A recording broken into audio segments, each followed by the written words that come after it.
خدیجہ نے تمام مال مسلمانوں کی نجات کے لیے خرچ کر دیا۔ شعیب ابو طالب میں کھانا بھیجنے کے لیے حکیم بن حزام کی خدمت حاصل کی گئی۔ ایک دفعہ حکیم بن حزام اپنے غلام کے ساتھ شعیب ابو طالب میں گندم لے جا رہے تھے کہ راستے میں ابو جہل مل گیا۔ ابو جہل نے اس سے کہا، یہ بنی ہاں کے لیے لے جا رہے ہو، مگر ہرگز اجازت نہیں دوں گا بلکہ تجھے مکہ میں رسوا کروں گا۔ ابو البختری ابو جہل کا بھائی پہنچ گیا۔ وہ ابو جہل سے کہتا ہے، یہ کھانا خدیجہ کا ہے، کیا تم خدیجہ کا مال لے جانے سے منع کر رہے ہو؟ دوسرا شخص چھپ کر شعیب ابو طالب میں غذا پہنچاتا تھا۔ وہ حضرت خدیجہ کا داماد حضرت ابو العاص تھا۔ ایک دن رسول خدا صلی اللہ علیہ وسلم نے اپنے اصحاب سے فرمایا، ابو العاص نے ہمارے داماد ہونے کا حق ادا کر دیا، کیونکہ جب ہم شعیب ابو طالب میں تھے تو وہ رات کو ہمارے لیے کھانا لاتا تھا۔ آج کل عورتوں کے لیے درس عبرت ہے جو مال و دولت کو جمع کرنے کے چکر میں ہیں۔ حضرت خدیجہ نے عمل سے ثابت کیا کہ خاندان کی سعادت و کرامت اور صداقت سے محروم لوگوں کی خدمت کرنے میں ہے۔ انبیاء کے اہداف میں سے ایک ہدف غریبوں اور محتاجوں کی مدد کرنا تھا۔ جب رسول خدا صلی اللہ علیہ وسلم نے دعوت اسلام دی تو یہی مظلوم اور فقیر افراد نے آپ کی دعوت کو جلدی قبول کیا۔ بس خدیجہ اپنی زندگی میں یہ جملہ فرماتی تھی، اے لوگو گواہ رہو، میں اور میرا مال محمد صلی اللہ علیہ وسلم کا ہے۔ جس نے اپنا پورا مال محمد صلی اللہ علیہ وسلم کی خدمت میں حاضر کر دیا، اور حضرت صلی اللہ علیہ وسلم نے بھی یہ مال فقراء اور اسلام کی راہ میں خرچ کر دیا۔ لہٰذا حضرت صلی اللہ علیہ وسلم بعثت کے پہلے سالوں میں یہ فرمایا کرتے تھے، خدیجہ کے مال سے بڑھ کر مجھے کسی اور مال میں نفع نہیں ہوا۔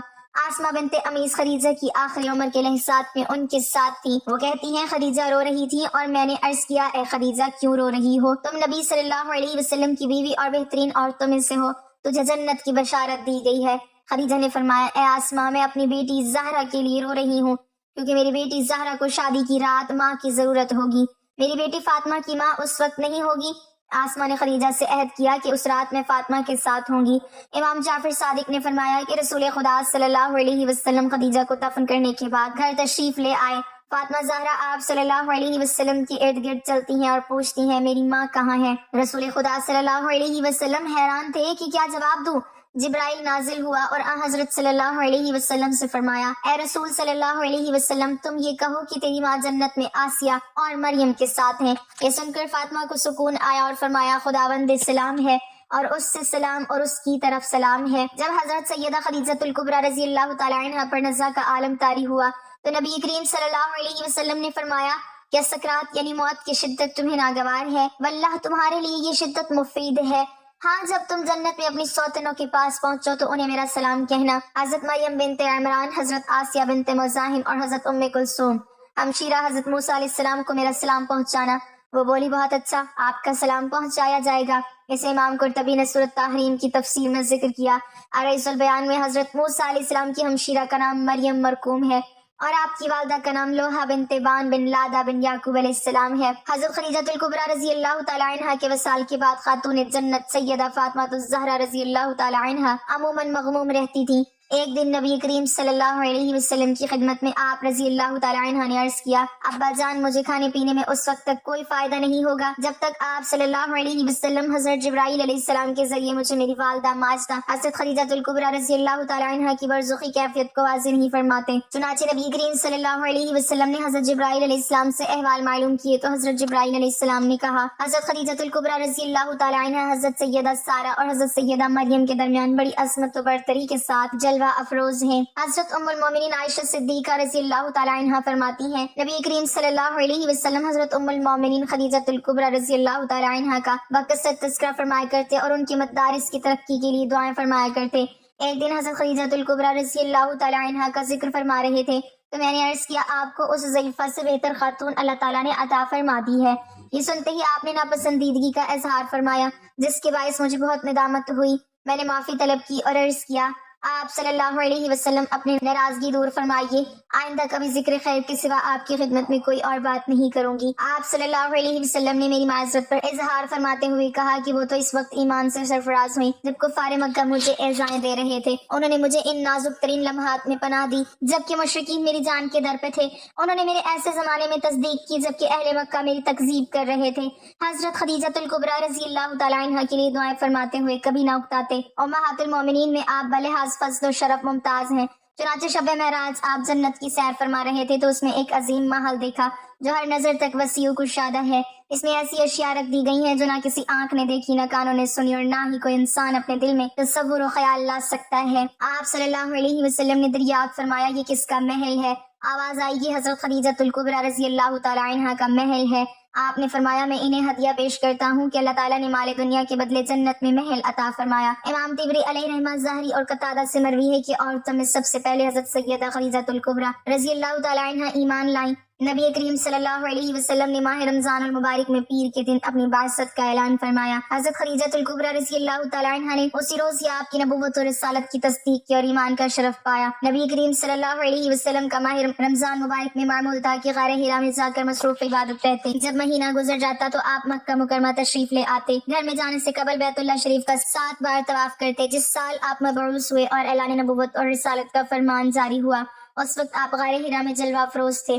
حضرت جبرائیل علیہ السلام اللہ تبارک و تعالیٰ کے علم سے آپ کی خدمت میں وحی لے کر حاضر ہوئے۔ حضرت سید عالم صلی اللہ علیہ وسلم نے فرمایا جنت میں عورتوں سے افضل ترین حضرت خدیجہ الکبریٰ رضی اللہ تعالی عنہا، حضرت سیدہ فاطمہ الزہرا رضی اللہ تعالی عنہا، حضرت مریم بنت عمران رضی اللہ تعالی عنہا، حضرت آسیہ بنت مزاحم رضی اللہ تعالی عنہا ہیں۔ حضرت خدیجہ رضی اللہ تعالی عنہا نے ہجرت سے 3 سال قبل مکہ مکرمہ میں وصال فرمایا۔ جنت معلیٰ مقام جاہون میں آپ کا مزار مبارک ہے۔ آپ نے 65 سال عمر پائی۔ آپ کی قبر شریف میں حضور سید عالم صلی اللہ علیہ وسلم اترے۔ اس وقت تک نماز جنازہ فرض نہیں تھی۔ بعض بیان کرتے ہیں کہ ابو طالب کی وفات کے 3 دن بعد حضرت خدیجہ الکبریٰ رضی اللہ تعالی عنہا نے وصال فرمایا۔ ان کے وصال کے بعد قریش آپ کو زیادہ تکالیف پہنچانے لگے۔ طبری کا بیان ہے کہ حضور سید عالم صلی اللہ علیہ وسلم کی تمام اولاد سوائے حضرت ابراہیم کے حضرت خدیجہ الکبریٰ رضی اللہ تعالی عنہا سے ہے۔ مناقب فاطمہ رضی اللہ تعالی عنہا میں ہے کہ حضرت ابراہیم بنت محمد ماریہ قبطیہ سے پیدا ہوئے۔ نبی کریم صلی اللہ علیہ وسلم سے پہلے حضرت خدیجہ الکبریٰ رضی اللہ تعالی عنہا کے 2 نکاح ہوئے تھے، پہلا عتیق بن عائد بن عبداللہ سے اور دوسرا ابو حالہ سے۔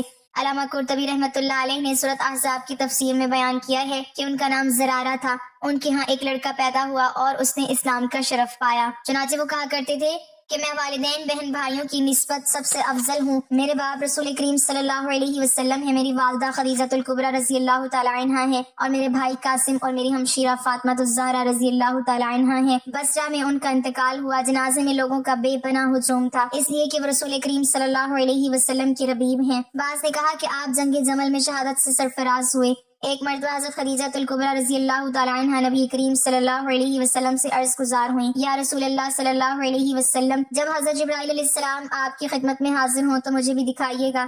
چنانچہ جب حضرت جبرائیل علیہ السلام آئے حضور سیدہ عالم صلی اللہ علیہ وسلم نے فرمایا خدیجہ ادھر آؤ اور میری دائیں ران کے قریب بیٹھ کر دیکھ لیجیے۔ چنانچہ انہوں نے ایسا ہی کیا۔ آپ نے دریافت کیا تم جبرائیل کو دیکھ رہی ہو؟ عرض کیا ہاں۔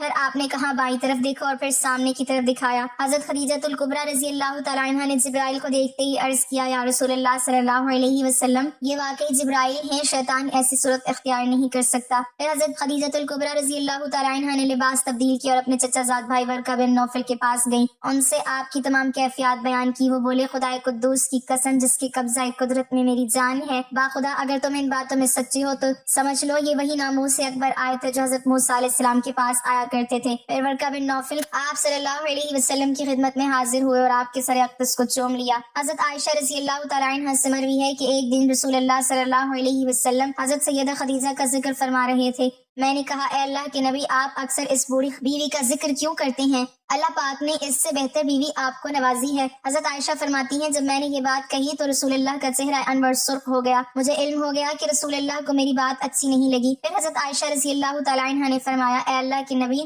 آپ ناراض کیوں ہو رہے ہیں؟ مجھ سے غلطی ہو گئی، میں آج کے بعد ایسی بات نہیں کروں گی۔ رسول اللہ نے حضرت عائشہ کو معاف کرتے ہوئے فرمایا خدیجہ کو میں کیسے بھول سکتا ہوں؟ خدیجہ نے میرا ساتھ اس وقت دیا جب ہر طرف سے کفار مجھے تکلیف اور مشکلات پہنچا رہے تھے۔ خدیجہ اس وقت میرا سہارا بنی جب مشرکین مکہ میری جان لینے کے پیچھے پڑے تھے۔ تمام بیویوں میں سے حضرت محمد صلی اللہ علیہ وسلم اپنی پہلی بیوی حضرت خدیجہ کو اکثر یاد کیا کرتے، ان کے لیے اللہ سے مغفرت کی ہر وقت دعا کرتے۔ امام طبری اور ظاہری اور قتادہ بیان کرتے ہیں کہ حضرت خدیجہ نے اس وقت اسلام قبول کیا جب کوئی بھی عورت مسلمان نہ ہوئی تھی۔ رسول اللہ صلی اللہ علیہ وسلم نے فرمایا جنت میں داخل ہونے والی بہترین عورتیں یہ ہیں خدیجہ بنت خویلد، فاطمہ بنت محمد، مریم بنت عمران اور آسیہ بنت مزاحم۔ حضرت ابراہیم ابراہیم کے علاوہ رسول اللہ کو اللہ پاک نے جتنی بھی اولاد عطا کی وہ حضرت خدیجہ کے بطن سے تھی۔ حضرت خدیجہ کے وصال کے بعد قریش کے لوگوں نے رسول اللہ پر بہت ظلم کیا۔ سورۃ تحریم کی تفسیر میں اس طرح بیان کیا ہے کہ حضرت خدیجہ کے وصال کے بعد حضرت سیدہ فاطمہ اکثر اداس رہا کرتی۔ ایک دفعہ حضرت سیدہ فاطمہ نے رسول اللہ سے کہا، اے ابا جان، آپ حضرت جبرائیل سے میری والدہ کے بارے میں پوچھئے۔ ابا جان، مجھے اس وقت تک کھانا پینا اچھا نہیں لگے گا جب تک جبرائیل مجھے میری والدہ کے بارے میں نہ بتا دیں۔ میں یہ جاننا چاہتی ہوں کہ وفات کے بعد وہ کس حالت میں ہیں۔ رسول اللہ نے حضرت جبرائیل سے حضرت خدیجہ کے بارے میں پوچھا تو حضرت جبرائیل نے رسول اللہ کو عرض کیا، آپ اپنی پیاری بیٹی حضرت فاطمہ سے فرما دیں کہ حضرت خدیجہ حضرت سیدہ سارہ اور حضرت سیدہ مریم کے ساتھ جنت میں بڑی شان و شوکت کے ساتھ رہ رہی ہیں۔ جب اللہ پاک نے حضرت محمد کو شب معراج کی سیر کروائی تو رسول اللہ نے جنت میں ایک بہت ہی خوبصورت محل دیکھا جس میں بہت ہی خوبصورت اور پیاری پیاری چیزیں تھی جو کبھی کسی نے نہ دیکھی تھی، نہ سنی ہوں گی، اور نہ ہی کبھی ایسی چیزوں کے بارے میں کسی کو گمان ہوا ہوگا۔ یہ محل دیکھ کے رسول اللہ نے حضرت جبرائیل سے دریافت کیا، یہ محل کس کے لیے بنایا گیا ہے؟ تو حضرت جبرائیل نے عرض کی، اے اللہ کے نبی، یہ محل اللہ پاک نے حضرت خدیجہ کے لیے تیار کیا ہے۔ حضرت جبرائیل کی بات سن کے رسول اللہ نے فرمایا، میں اللہ کا لاکھ شکر ادا کرتا ہوں کہ اللہ نے خدیجہ کو دنیا میں مال و دولت خرچ کرنے کے بدلے میں جنت میں اعلیٰ محل اور مقام عطا کرے گا۔ اس بات میں کوئی شک نہیں کہ حضرت خدیجہ کی زندگی عورتوں کے لیے بہترین نمونہ ہے۔ رسول اللہ صلی اللہ علیہ وسلم نے فرمایا، تمہارے اتباع اقتداء کے لیے 4 عورتیں ہی کافی ہیں، مریم بنت عمران، خدیجہ بنت خوالد، فاطمہ بنت محمد اور فرعون کی بیوی حضرت آسیہ۔ حضرت سیدنا خدیجہ وہ پہلی خاتون ہے جن کو اللہ پاک نے خود سلام بھیجا اور جنت میں اعلیٰ محل کی بشارت بھی دی۔ قرآن پاک میں سب سے پہلے آپ کو ام المومنین کے لقب سے نوازا گیا۔ حضرت خدیجہ نے ہی سب سے پہلے رسول اللہ صلی اللہ علیہ وسلم کی نبوت کی تصدیق کی۔ اللہ تعالیٰ ہمیں دین کی مکمل سمجھ نصیب فرمائے اور ہمارا خاتمہ ایمان پر فرمائے، آمین۔ ناظرین، کمنٹ باکس میں اللہ تعالیٰ کے 99 ناموں میں سے ایک نام ضرور ٹائپ کریں۔